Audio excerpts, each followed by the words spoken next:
We are just about ready to take our little gaming PC, which was mostly used as a media PC slash console killer gaming PC, to the next level. Now, how do we take something like this to the next level? Because when you're talking about performance, only thing you can really do to upgrade this is get it to be a newer CPU, faster and more RAM, and a better graphics card. This already has a relatively fast SSD, and apart from those few things, there's not that much you can do, but we can take it to the next level in terms of visuals, in terms of how it looks, because it's a cool looking PC, but it can be better. And to accommodate that, also to accommodate future upgrades in terms of performance, we have put in, and it's already in the PC, but we've put in a new power supply. Now, this is a second-hand power supply, a Thermaltake Smart SE 730 watt, and the extra, power is just going to allow us to have everything that we're going to install today. And this is just going to make sure that we have enough power to power this PC, because these are relatively old components by this point and they are quite power hungry. Now, just to remind you, this PC is rocking a 2700X from Ryzen. Still a relatively strong CPU, very much in line with a PlayStation 5 CPU. And we also have 16 gigs, we have 32 gigs of RAM, if I remember, so that's quite good for gaming. And we have a graphics card which is an RX 5700X. Sorry, it's been a while since I used this PC. So we have a 5700X, which is by no means going to be an RTX capable graphics card, but when it comes to HD gaming at high settings, high performance, 60 FPS plus, this is going to be perfect. So what we're actually going to do today, this power supply has already been installed in it. I got this for only $25. Can you believe that? Crazy. We are going to be putting in 4 of these Cyberdyne fans. Now, this video is sponsored by Cyberdyne, so thank you to them.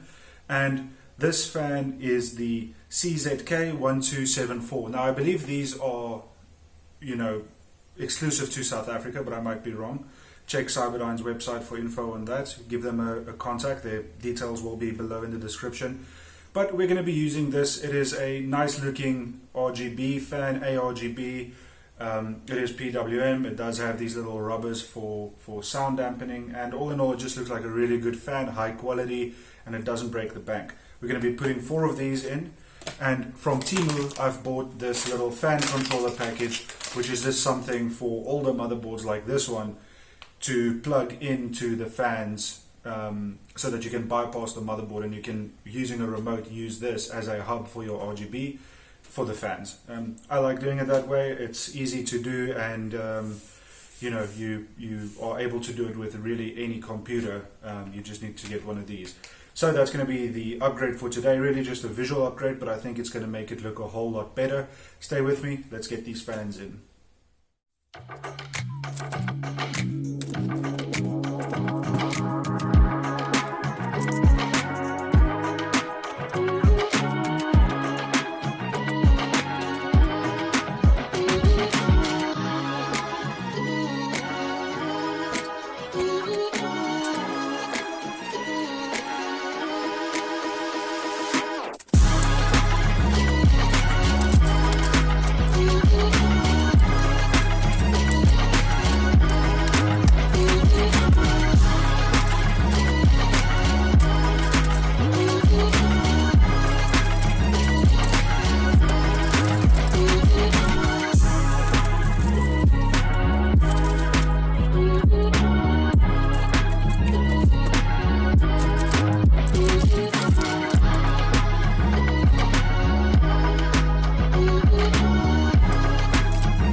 Okay, so what I've done now was I've sort of braided these cables, and what you want to do is you want to look for little gaps. Now this case is nice because it has gaps like this at the top where the motherboard is, and I try and hide the fan cables if I can, like so and like so, so that when you look at it from the front it doesn't look, you know, disorganized. So what I then do is I take little things like these and I keep these cables together with them, and then what's going to happen is, so these are all of the cables from the fans, and then these cables are going to go into the hub here, and the hub is going to go probably around here, like so, and it comes with double-sided tape, and this then controls all of the fans.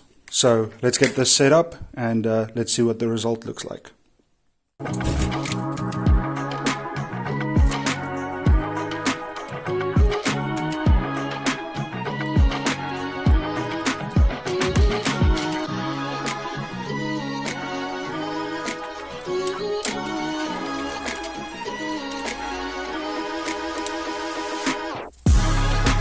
Okay, and there you have it. Everything is installed now. Unfortunately, in a case that is as small as this one, it is going to always be difficult to hide these cables, because where do they, where can they go? We only have as much space as we have, and this case unfortunately doesn't have a power supply basement. So it's always going to be tough, but I think, you're not going to see this side of it. It doesn't look great, but it is what it is with a case like this. There's only so much you can do. But with that said, let's power this on, let's test these fans, and let's see what it looks like. Stay with me.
So there you have it. I think the PC came out nicely with this little visual aesthetic upgrade that we did, and buying fans can be something that's easy to do, something that's simple to do, and it can look really cool. It can add a lot to your build. These fans are high quality, and I think they look really good. This controller that we have works well, and it's a cheap upgrade at the end of the day. It's something that anyone can do. It's not complicated, and it just makes such a difference to the look of the computer. Personally, I like the blues. I think they look quite nice. That purple looks really cool. I like that, and the red looks really nice. So anyone can do this upgrade. If you want a little cheap upgrade to your PC, get these fans and get yourself a controller from your local shop or Temu or whatever. They all do the same thing, and you'll be set. So thanks for watching. If you have any suggestions or comments, anything you'd like to see me do, let me know. Tell me down below what you think of this PC. I mean, this PC comes out to like $500, and we can play anything at HD at high settings, more or less. It looks amazing, it performs well, so it's a really cool PC. Thanks for watching. I'll see you in the next one.